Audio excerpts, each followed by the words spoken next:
नमः सभाभ्यः सभापतिभ्यश्च नमो नमः।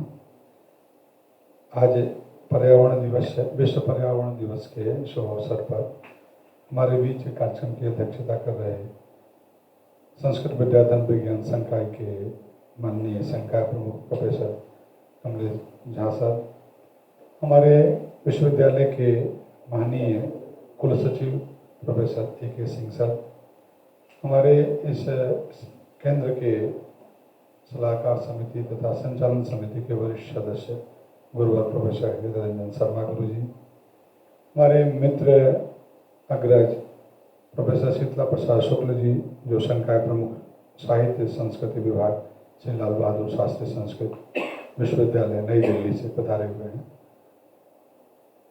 हमारे बीच सूबेदार जी पीसी केदार जी जो अपने बटालियन के साथ यहाँ उपस्थित हैं, और हमारे वैदिक विज्ञान केंद्र के जितने भी अधिकारी कर्मचारीगण, लॉ फैकल्टी के प्रोफेसर पाठक जी,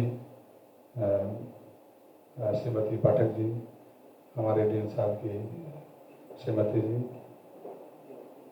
दिनेश जी, और मुगल सराय के कॉलेज से पधारे हुए प्रोफेसर पांडे जी, अन्य सबका मैं अभिनंदन करता हूँ, स्वागत करता हूँ। आप जानते हैं कि विश्व पर्यावरण दिवस जो है, एक तरह से कहा जाए कि पर्यावरण दिवस या पर्यावरण विषय जो है, पर्यावरण दिवस तो जैसा कि हमारे सूबेदार जी ने बताया था कि 1972 में वो एक बैठक की गई थी, एक सप्ताह की बैठक हुई थी। उसमें फिर ये निश्चित हुआ था कि विश्व पर्यावरण दिवस मनाया जाए, और 1973 से विश्व पर्यावरण दिवस मनाया जाना लगा 5 जून को। तो पर्यावरण दिवस इसलिए मनाया जाता है कि पर्यावरण के प्रति लोगों में जागरूकता हो। और हमारे यहाँ वेदों में पर्यावरण शब्द के रूप में तो नाम नहीं, उस रूप में साहित्य में भी उपलब्ध नहीं है, लेकिन पर्यावरण के जो विषय है वो प्रचुर मात्रा में हमारे यहाँ वैदिक साहित्य में प्राप्त होता है। पर्यावरण शब्द परि आ उपसर्ग से निर्मित होता है। परितः आवरण माने हमारे चारों तरफ जो आवरण है, इसका आवरण है तो पंच महाभूतों का आवरण है। तो पंच महाभूतों का जो आवरण है उसका संरक्षण संवर्धन कैसे होना चाहिए, ये हमारे यहाँ वैदिक चिंतन में स्पष्ट रूप से इसका उल्लेख होता है। हमारे यहाँ कहा गया यद पिंडे तद ब्रह्मांडे, जो हमारे शरीर में है वही संपूर्ण प्रकृति में है। तो उसका संरक्षण और एक दूसरे से आधे संबंध है। प्रकृति और पर्यावरण दोनों एक दूसरे से एक सिक्के के दो पहलू हैं। और पर्यावरण जो है, पंच महाभूत जो है, जो सारा इकोसिस्टम है, ये अपने को बैलेंस करने के लिए सर्वदा प्रयासरत स्वयं रहती है। लेकिन हम जो विकास की जो अंधी दौड़ है, हमने जो विकास की अवधारणा विकसित की, वो पर्यावरण को ध्यान में रख करके नहीं किया, मतलब प्रकृति को ध्यान में न रख करके किए जाने के कारण ही आज जो संकट दिखाई पड़ रही है वो है। अगर हम प्रकृति को ध्यान में रख करके हम अपने विकास के मॉडल को अपनाते तो शायद यह ऐसी समस्या नहीं आती। और वैदिक चिंतन परंपरा में क्या है कि विकास की अवधारणा प्रकृति के साथ जीवन जीने की दृष्टि को बताती है। वृक्षों में, फूलों में, पत्थरों में, सब में यह कहा जाता है कि इसमें देवता है, इसमें जीव तत्व है, इसमें चेतन तत्व है। इसलिए इसको उसी तरह से व्यवहार करो जैसे एक सजीव प्राणी के साथ जैसे आप व्यवहार करते हो, वैसे ही उसके साथ व्यवहार करो। हम जब प्रातः उठते हैं तो हमारे यहाँ जो जीवन पद्धति में है कि सबसे पहले पृथ्वी माता को हम प्रणाम करते हैं और श्लोक का पाठ करते हैं, मंत्र का पाठ करते हैं कि हम जो आपके ऊपर पैर रख रहे हैं इसलिए मुझे क्षमा करना। तो कहने का मतलब है कि वो जो भाव है शुरू से ही बच्चे में इस प्रकार से संस्कार व्यापित किया जाता है। हम कोई भी हमारा जो संस्कार होता है, कोई भी जो कल्चर है, कोई भी संस्कृति है, वो पर्यावरण की पूजा से प्रारंभ होता है।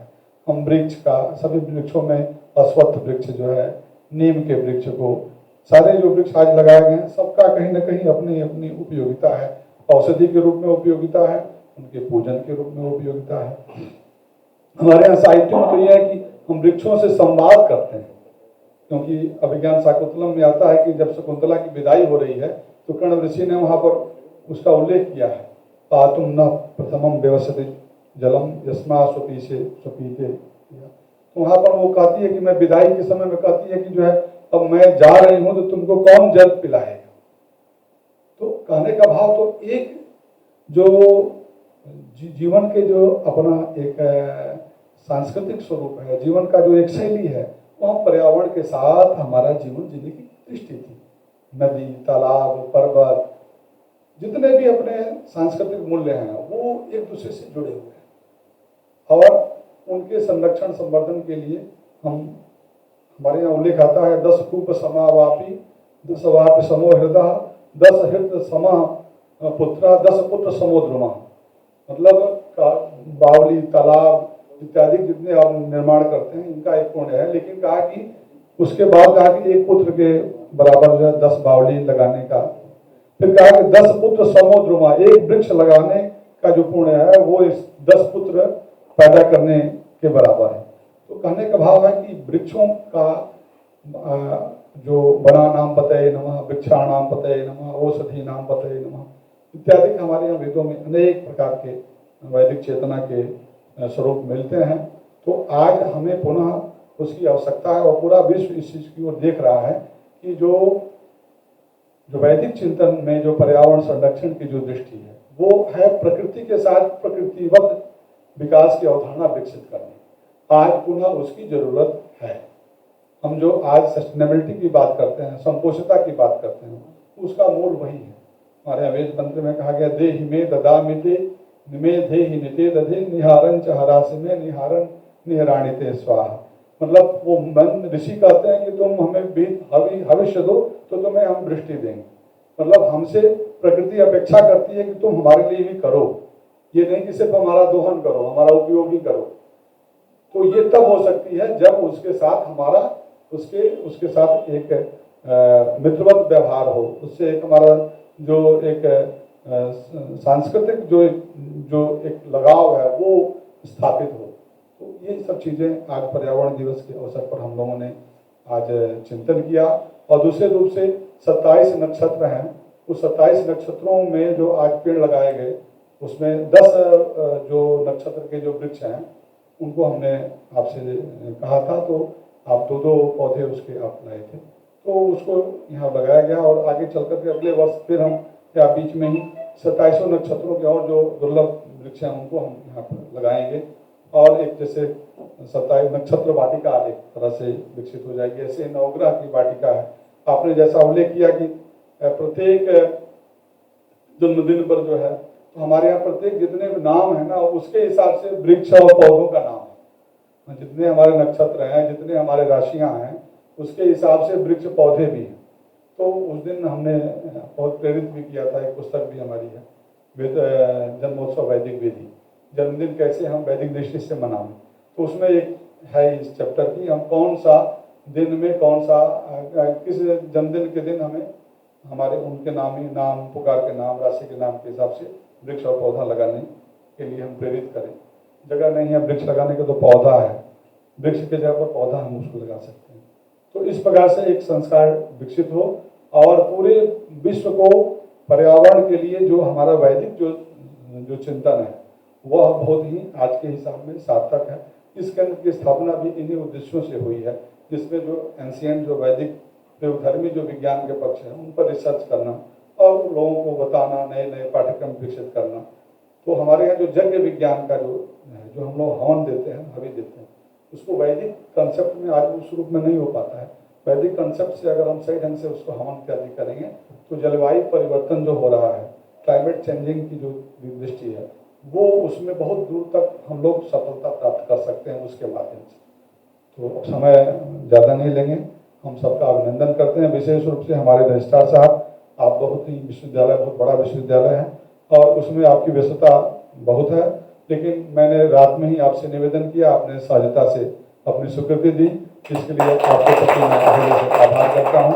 और आप एक अच्छे अकादमिक एकेडमिशियन हैं, साथ साथ एक कुशल प्रशासक हैं और हम सबके अभिभावक हैं। मैं आपका पुनः पुनः अभिनंदन करता हूँ। और हमारे डीन साहब और हमारे गुरुवर शर्मा गुरु जी और बाहर से आए हुए हमारे शीतला प्रसाद शुक्ल जी, आपसे भी परसों बात हुई, आप यहाँ आए थे। हमने कहा कि निवेदन किया कि आप आज जाने वाले थे, हमने कहा कि हमारे यहाँ कार्यक्रम में भाग लेकर के ही आप प्रस्थान करें। आप भगवती के परम भक्त भी हैं, तपस्वी हैं। मैं आपका भी अभिनंदन करता हूँ, स्वागत करता हूँ। और हमारे सूबेदार जी, पीसी केदार जी और जितने भी हमारे सैनिक गण हैं, सबका मैं इस केंद्र की ओर से अभिनंदन करता हूँ, स्वागत करता हूँ। जय तो संस्कृतम, जय तो भारत।